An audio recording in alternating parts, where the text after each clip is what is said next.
Dans la troisième partie de ce problème, nous allons appliquer le théorème de l'énergie cinétique dans le référentiel non galiléen R1 pour retrouver l'équation du mouvement du point M. Alors nous allons voir comment calculer l'énergie cinétique d'un point M dans un référentiel non galiléen et comment calculer les puissances des forces appliquées au point M dans un référentiel non galiléen. Alors, commençons par un petit rappel sur quelques grandeurs nécessaires pour appliquer le théorème de l'énergie cinétique dans un référentiel non galiléen. Par définition, l'énergie cinétique d'un point M dans un référentiel non galiléen égale 1 demi mvr au carré, avec Vr, c'est la vitesse relative du point M dans le référentiel relatif R1. La variation de travail élémentaire d'une force dans un référentiel non galiléen R1 égale le produit scalaire entre la force et le déplacement élémentaire d de O1m.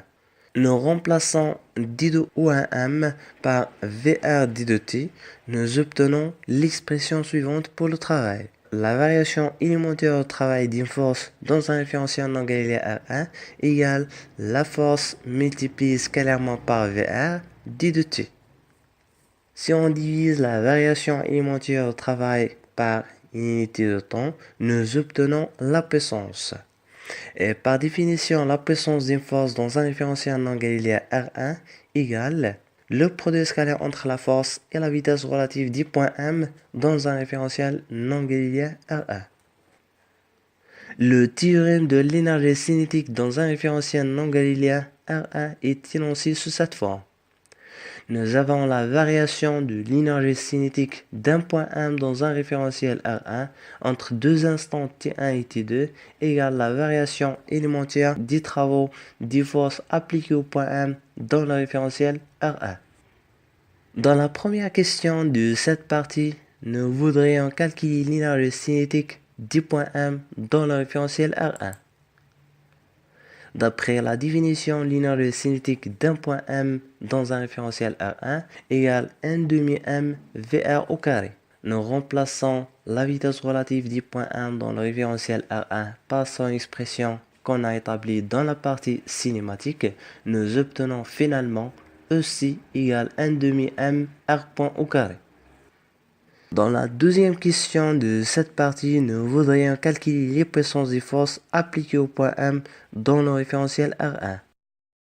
Alors, par définition, la puissance des forces, c'est le produit scalaire entre la force et la vitesse relative. Dans le référentiel R1, le point M est soumis aux 5 forces. Alors, la puissance de force de rappel est donnée par l'expression suivante. La puissance pi de Fr appliquée à M dans R1 égale le produit scalaire entre Fr et Vr. Nous remplaçons chaque terme par son expression. Nous obtenons finalement un produit scalaire entre Phi et Phi, ce qui donne 1.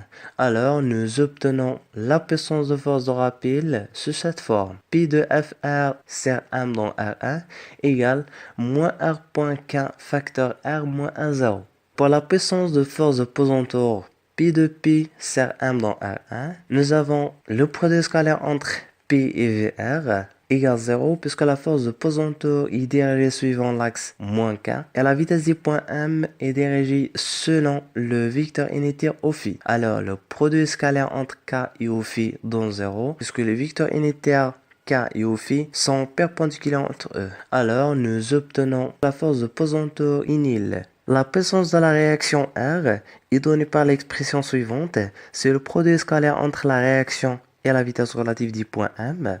Nous remplaçons la réaction par son expression. Nous obtenons finalement un produit scalaire entre O et Phi et un produit scalaire entre K et Phi, ce qui donne finalement 0. Puisque O, Phi et K forment un triade orthonormé direct. Finalement, il nous reste à calculer les puissances des forces d'inertie. Nous avons la puissance de force d'inertie d'entraînement. C'est le produit scalaire entre la force d'inertie d'entraînement et la vitesse relative du point M. Alors, nous remplaçons chaque terme par son expression. Nous obtenons finalement un produit scalaire entre Phi et un produit scalaire entre Rho et Phi.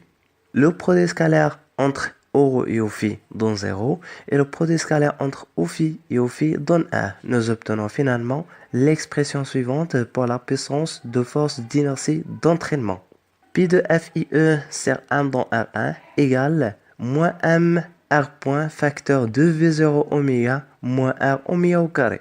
Finalement, pour la puissance de force d'inertie de Coriolis, si le produit scalaire entre la force d'inertie de Coriolis et la vitesse relative du point 1 dans R1, nous obtenons finalement un produit scalaire entre ORO et OPhi qui est nul puisque ORO et OPhi sont perpendiculaires entre eux. Dans la dernière question de cette partie, nous voudrions appliquer le théorème de l'énergie cinétique dans le référentiel R1 pour retrouver l'expression de l'équation différentielle du mouvement qu'on a établie dans la deuxième partie. D'après l'énoncé de théorème de l'énergie cinétique qu'on a vu au début de cette section, nous avons la variation de l'énergie cinétique du point M dans un référentiel R1 entre deux instants égale la variation élémentaire des travaux de force appliqués au point M dans R1. Si on divise cette égalité par des ET, nous obtenons la dérivée par rapport au temps de EC égale la puissance des forces appliquées au point M dans le référentiel R1. Nous remplaçons chaque terme par son expression, nous obtenons finalement la dérivée par rapport au temps de n demi m r point au carré égale moins r point k facteur r moins r0 moins m r point facteur 2v0 oméga moins r oméga au carré. La dérivée par rapport au temps de n demi m r point au carré donne m r point r2 point, ce qui permet d'obtenir l'expression suivante.